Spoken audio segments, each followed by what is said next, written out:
정말로 끝이 없습니다. 양현석 전 YG 엔터테인먼트 대표 프로듀서, 이번엔 경찰 특혜 조사 의혹입니다. 3년 전에 이 건축법 위반 혐의로 입건이 됐지만 사무실에서 방문 조사를 받았다, 이런 채널A의 단독 취재 결과가 드러났습니다. 그의 과거 목소리부터 먼저 들어보겠습니다. 촬영을 YG 생각을 하니까 아니 진짜 재밌을 것 같아. 진짜 실제로 YG에서 일하는 일이고 YG 진짜 일이다.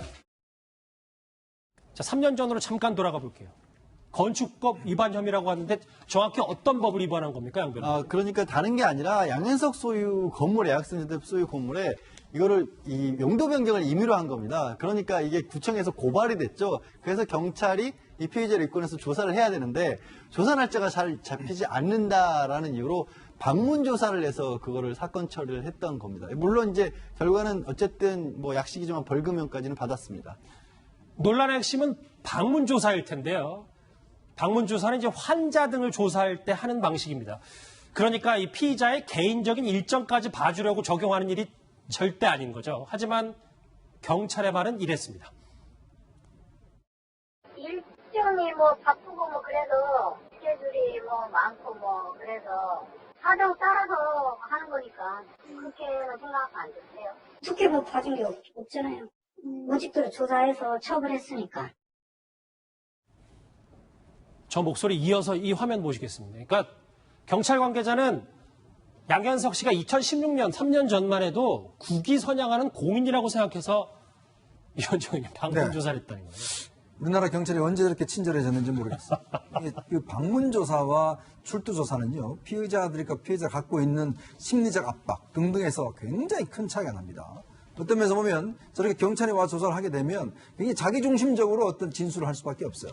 그러나 경찰의 출두에 조사를 하게 되면 굉장히 어떤 그 엄중한 상황에서 하는 거 아니겠습니까? 대통령도 저런 식으로 하지 않습니다. 그러니까 지금 방문 조사 한다는 건 정말 움직일 수 없을 때, 병원에 입원했을 때, 그때 가서 하는 것이지, 국위를 선양했다고 저렇게 방문 조사를 하면 대한민국의 방문 조사할 사람들이 늘렸는데 저는 경찰의 행태가 정말 이해가 되지가 않아요. 그러니까 아무리 그때 당시에는 뭐 이런 일이 터지지 않아서 YG가 가지고 있는 위상이 높았다 하더라도 어떻게 경찰이 저렇게 사무실에 가서 저렇게 조사할 수 있을까? 저는 납득이 되지 않습니다. 그런데 그럼 구정차장, 이 합리적인 의심이 들잖아요. 그러면 세간의 눈초리처럼 얼마나 양현석 전 대표 프로듀서가 경찰과 친하기에 이런 일이 벌어지는 겁니까? 네. 이게 이제 좀 복기를 해보시죠. 버닝썬 사건이 왜 불거졌습니까? 버닝썬의 클럽에 놀러 갔던 한 손님이 얻어맞아서 경찰서에 끌려갔는데 오히려 자신이 가해자로 둔갑했다. 이런 억울함을 호소하면서 버닝썬 사건이 불거지지 않았습니까? 당시에도 이 버닝썬과 경찰의 유착 관계가 드러났었고, 그리고 나중에 이 승리와 관련된 여러 가지 의혹이 제기가 되면서 뭐 이제 카톡 단톡방에서 이 경찰총장이라는 분의 언급이 있었고, 또 심지어는 이 양현석 대표의 경우에는 이 성매매 의혹과 관련된 경찰 수사를 받을 일이 없다. 이렇게 뭐 호언할 정도의 상당히 그러니까 스스로 이 유착 가능성이 있음을 지금 언급을 하고 있는데, 이것에 대해서 지금 경찰이 수사를 하고 있지 않습니까? 그러니까 유착 의혹의 한 당사자인 경찰이 얼마만큼 이 명명백백하게 밝혀낼지 좀 지켜봐야 될 텐데요. 검경 수사권 조정을 앞두고 있기 때문에 경찰도 이 명운을 걸고 아마 이렇게 수사 결과를 내놓아야 되지 않을까 하는 생각이 듭니다. 곧 방문 조사를 국위 선양 때문이라고 하는데 글쎄요. 썰웃음만 나옵니다. 화면 보실게요, 양재열 변호사님 같이. 네. 왜냐하면 양현석 전 대표 프로듀서를 해서 모든 수사가 총망라돼 있어요. 제보자 외압 의혹, 성매매 알선 의혹, 원정도보 환칙 의혹. 근데 저는 요즘 속보 보면서 수사가 좀 이루어지고 있다는 걸 접해보질 못해서요. 안 이루어지고 있는 것처럼 보일 수밖에 없어요. 그러니까 예를 들어서 지금 원래 이제 가수 비아에게 마약을 건넸지만 양현석 전 대표의 외압 때문에 수사가 뭐 위험위가 됐었다라는 얘기를 했던 공익 제보자는 경찰에 또 출두를 안 하고 있다고 합니다. 그렇게 얘기를 하고 있고, 성매매 알선과 관련돼서는 알선 대상이 워낙 뭐 국제적인 건물이기도 하고 또 실제로 뭐 수사하면서 성매매 알선이라는 게 밝히기가 쉽지 않은 부분이 있긴 하지만 뭔가 새로운 증거, 그러니까 뭐 그 계좌 흐름 같은 것을 추적을 했다는 좀 중간에서 알선해준 사람이 그런 어떤 사실을 얘기했다라는 것까지는 나왔는데 그 이후 저도 뭐 얼마나 지난지 모르겠어요. 진정됐다는 얘기가 안 나왔고 도박 얘기가 또 새롭게 나와서 아니 마약의 성매매 도박까지 도대체 뭐가 하나가 빠졌나 싶을 정도인데도 불구하고 아직까지도 특별한 또 결론을 내리는 움직임조차도 안 보이고 있어서 이 수사가 어디로 가고 있는지 저는 굉장히 의아합니다. 잠깐 말씀하셨던 것처럼 양현석 전 대표를 향한 원정 도박 혐의 역시 끝도 없이 커지고 있습니다. 미국뿐 아니라 마카오에까지 손을 뻗쳤다는 겁니다. 들어보시죠.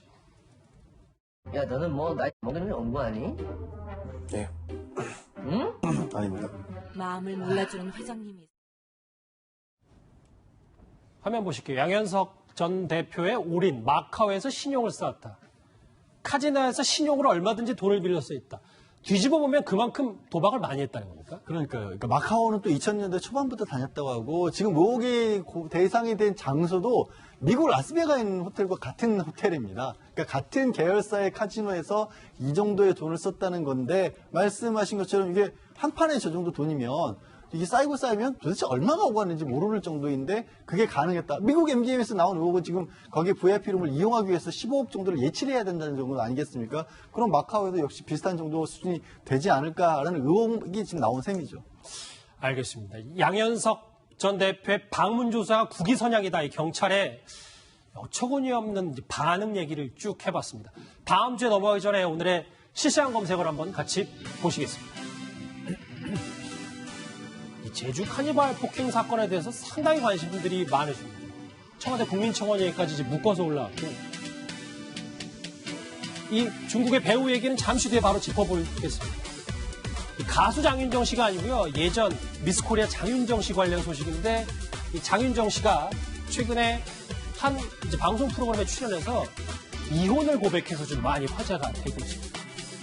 오늘의 실시간 검색어는 이렇게 핵심만 좀 정리를 해볼까요? 관련 대담 없이 바로 다음 주에 넘어가고 있습니다. 유혁비 씨와 관련된 다음 주제 국내 소식 아닙니다. 주제 같이 확인해 보시죠.